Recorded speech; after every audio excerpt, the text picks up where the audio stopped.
So babe, what would you say is your favorite part of our house that you were able to design? What was like your baby? What did you have most say in, would you say? I know the garage was mine. What was yours? Probably our closet. Have you guys seen our closet?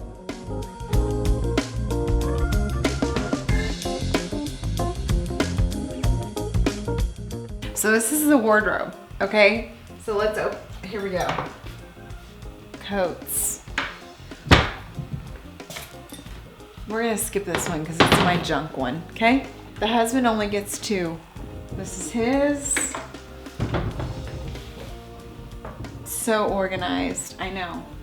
So when you come in, this is all you see, a chandelier and wardrobe, and it's so much cleaner than just clothes everywhere. And honestly, cost-wise, it saves you a lot to just put on some cabinet fronts. And if you look around, you just have this closet span, a wardrobe span. So over here, we did like a vanity area because I do hair and makeup and eyelashes and weave and all of those things. So I did a vanity area and I was able to color coordinate. I know, my college friends will be so proud. So I did red here. I did whites here. I did blues and denim because we're in Oklahoma, so everything's denim. I did blacks here in my laundry hamper. I hate adding too much furniture in the bedroom. That's kind of a thing of mine. And so I did a marble topped island in the closet, and this is my view. I was able to create kind of this modern high-end space for way less than I would have spent adding on square footage for this massive closet. And then this room becomes a focal point in the house. We always hang out in our closet. Our whole family, you know, 4 kids, dogs, we always end up in the closet. Like first thing in the morning, well, right before you go to bed. Our baby sleeps in the closet. We have too. a baby in the closet. Yeah, that's do. another thing. Yeah. So that's another episode. But Yeah. it actually was functional. It's beautiful, and it was, dare I say, an affordable way to get a high-end look in what's typically a mundane space. And a lot of what Wichita West is built on is taking ordinary spaces and creating extraordinary design. Our closet was more than just a closet. It became a wardrobe, it became a room. And so there's ways to use the rooms in your space and in your layout to actually be functional, but still beautiful. And I think that's the misconception with a lot of layouts these days, is that a closet is just a closet or a bathroom is just a bathroom. Our bathroom is actually a changing table for our baby.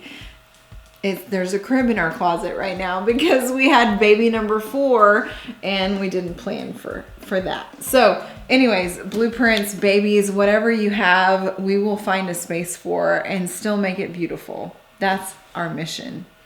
Within Wichita West, we want our clients to have a truly custom home.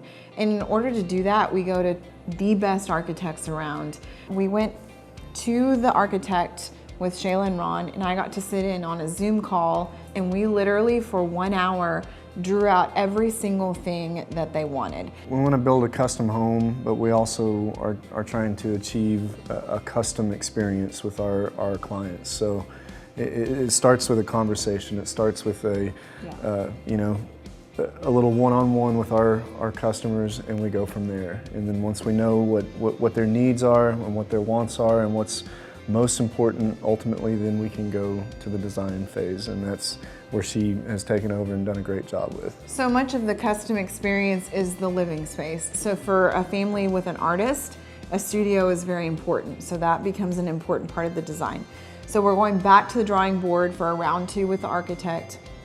We'll add in a studio. We're kind of downsizing living space so that she's able to get that area that's very important to her and subsequently to her husband and her daughter. Yeah. What I think would be cool is like from the road, let's say, like you see art, like you see all of your paintings or whatever you're working on, but that also becomes like a showcase piece of the home, right? Is that studio. Because who else is gonna have that? Nobody. We're also trying to encapsulate this natural landscape, which is essentially what Wichita West is. That's our motto. I mean, that's what we're trying to preserve, is we're trying to build a house around your natural landscape and not the other way around. So that's where we differ from other home builders. We are dead set on making sure that that is as much a component of the home as the home is a component of its landscape. Park it right here. Yeah. And so you guys, you're not the typical family. You're not gonna have a typical squared up house. I just think it'd be beautiful, just a slight angle. Right. And maybe the angles don't even have to be perpendicular. Maybe they don't have to match. Maybe this one's kind of a little bit like this. Kind of like how ours was, and that sort of creates this like, yeah, it makes it look really. makes it look even more grand, right? So we are kind of working with them as far as orientation right now. Orientation is actually a huge component of design work. Where do you want to look at most of the time?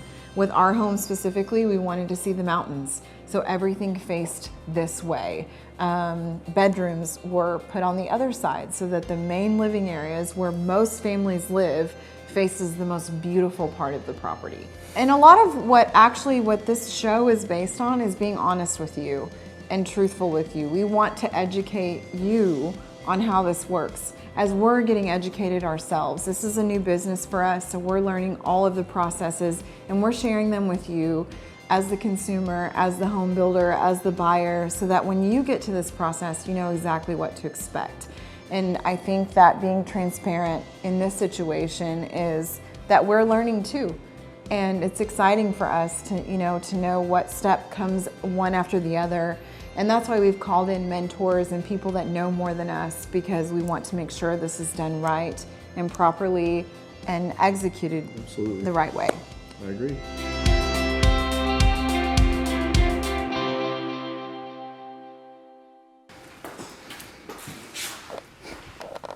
Let's go pick up the babies. Hi guys. Thank you. Hi babies. How was lunch, guys? Good. We had tomato soup with grilled cheese. It tasted like a bowl of ketchup.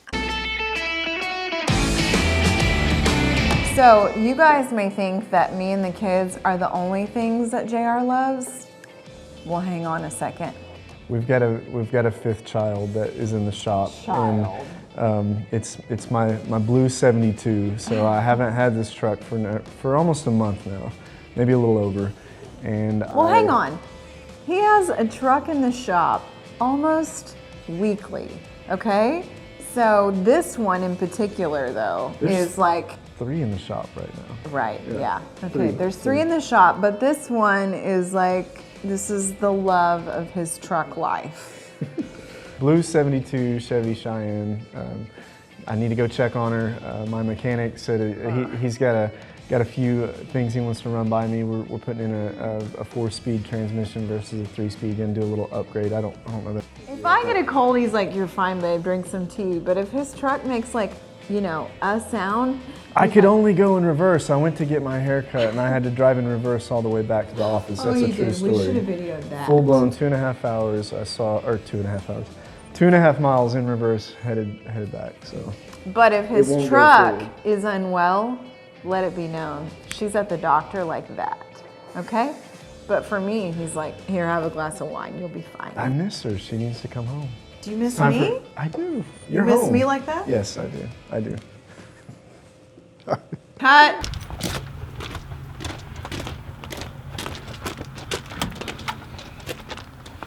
What's up, man?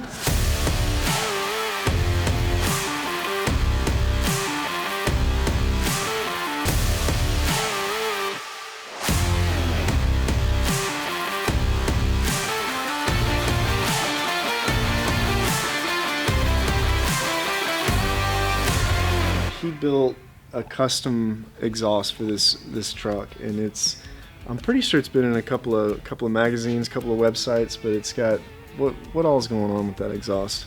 Yeah, I went in and there's about 90 pie cuts in it, and I TIG welded it all up and made it custom to the truck, going up over the cross member, true dual exhaust, straight back, twin mufflers. JR was nice enough to let me have it for a while because I said it's going to take some time, but an exhaust system like this that's custom one-off, you can't buy it. So it's custom to his truck. So I called him the day that the transmission fell out and said, "Hey, meet me up at the Hop and Sack. I think think I got a wiring issue, and then come to find out I could only go in reverse. I couldn't go forward. So we drug it up here, and he's been taking it apart, and we're gonna switch it up, going from a 3-speed to a 4-speed. Yeah, we're doing a 4-speed automatic conversion so that, you know, when he's on the highway, he's not wrapping the engine out, can go down the road at 70, 75 miles an hour without just screaming this thing. I'm excited. So this is, like I said, baby number 5 right here. The old blue 72. Take your time though. Yeah. No rush ever. All right, cool. Meanwhile, here in Oklahoma, we've got a polar vortex coming. I mean, below freezing temperatures, way below freezing temperatures. So fun. So we're gonna get outside later today and cut some firewood. Not we. Why? I'll let you work the chainsaw. No, anyways, we're gonna cut some firewood. We're gonna winterize a few outdoor faucets and some things in the house, and kind of make a little to-do list of what we can do out in sub-zero temperatures. And I don't actually mind being out in the weather like that, but my wife will not be coming outside anytime soon. I do the faucet drip. Don't forget to let your faucets drip. Especially faucets that have exterior walls, those will freeze quickly. Hey, you do such a good job at the faucet drip. I'm proud of you. That's good. I like that. Thank you. I have my place. Yeah, that's my place. This is a product of a early ice storm, early October ice storm, and for a guy that loves trees so much, this hurts. But we're gonna put it to good use. We're gonna cut it up, section it up, and stick it in the old fireplace this evening. So let's get after it.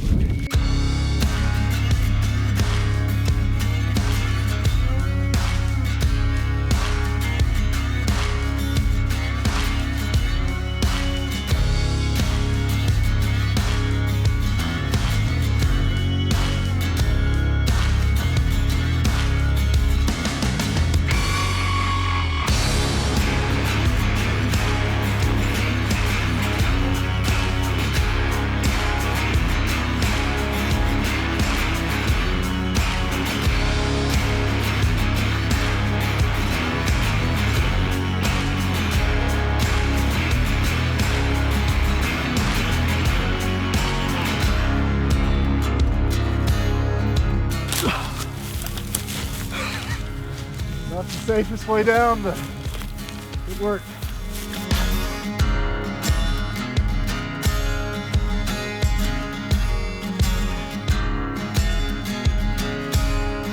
All that work for 5 pieces of wood. I might have to hire a professional. I don't know if I'm cut out for this.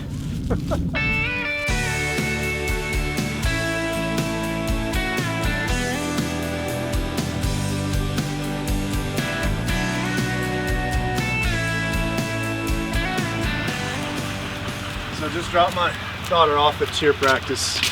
She's a stud. She's so good. I'm so proud of her. We had a cheer competition this last weekend, and this is just one of the many joys of having kids. I love watching my daughter compete. She's the best, as every dad would say. So we're gonna pop in here at the local hardware store, pick up a few essential items for getting the house ready for this freeze coming, because I'm not prepared. Obviously, I'm out cutting firewood in 20-degree weather.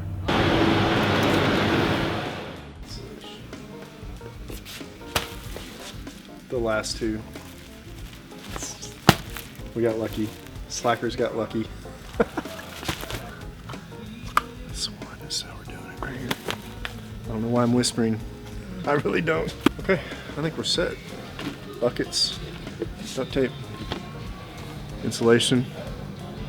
We're about to get winterized, folks. Here we go. Went to the local hardware store and tried to get what is called a freeze cap. I had to look that up. I didn't know what that was called. The little garage thing, the little hood that goes over this to keep your outdoor faucets from freezing over. And we walked through there, asked where they were. Of course, the last one had just sold out. So this older gentleman said, well, when I was growing up, we would take the pipe insulation, which is this right here, good old-fashioned duct tape, and a couple of buckets, and tape it all up. And we're gonna improvise. That's what we're gonna do. So let's get this done.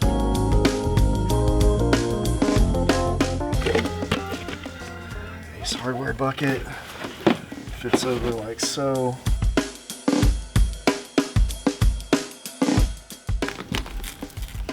I think I made myself a freeze cap. That's gonna work. It's not gonna freeze. We're gonna have no problems. So, homemade way to do it. Not that hard. Save you some money in the long run. Get it done.